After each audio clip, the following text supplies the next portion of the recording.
তো দুপুরবেলা আজকে রাতের লাঞ্চের জন্য বেশি কিছু করিনি, কারণ গরমটা পড়েছে আর ও খেতে চাইছে না। ও ফল টল এই সমস্ত খেয়েই খুব শান্তিতে আছে। আম, লিচু, এখন কি আমলকি খাওয়া শিখেছে। এই যে আমলকি, এই আমলা ক্যান্ডি এটা খাচ্ছে।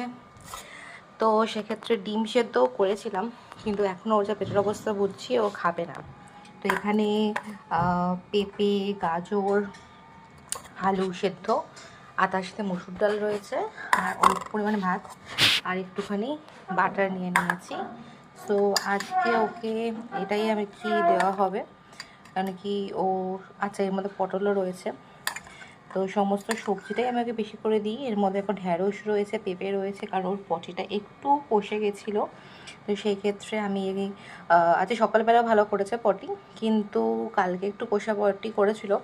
সেক্ষেত্রে এখানে ঢ্যাঁড়স দিয়েছি, পেঁপে দিয়েছি। তোমাদের বাচ্চাতে যাদের কনস্টিপেশনের একটু সমস্যা রয়েছে, তোমরা কিন্তু ঢ্যাঁড়স, পেঁপে এইগুলো ওদের খাবারে অ্যাড করো, সেটা কিন্তু ভীষণ ভালো, পটি খুব ক্লিয়ার করে দেয়।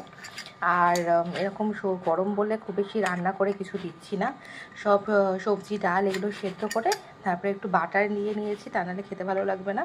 আর 1 বছর ওপর বাচ্চা হলে নুন দিতে পারো, আমি নুন অ্যাড করব সামান্য পরিমাণে, আর বাটারটা দিয়ে দিয়েছি। তো এরকমভাবেই আমি ওকে খাবারটা আর কি সার্ভ করব। কোনো সময় ডিম দিই, ডিম ওকে গ্রেট করে দিলেও বেশি পছন্দ করে, ডিমটাও খুব একটা পছন্দ করে না, মাছটাও খুব একটা মানে পছন্দ করে না, সেক্ষেত্রে ভুলিয়ে ভালিয়ে দিতে হয়। তো এই যে আজকে এটা হচ্ছে রাতের দুপুরবেলার লাঞ্চ।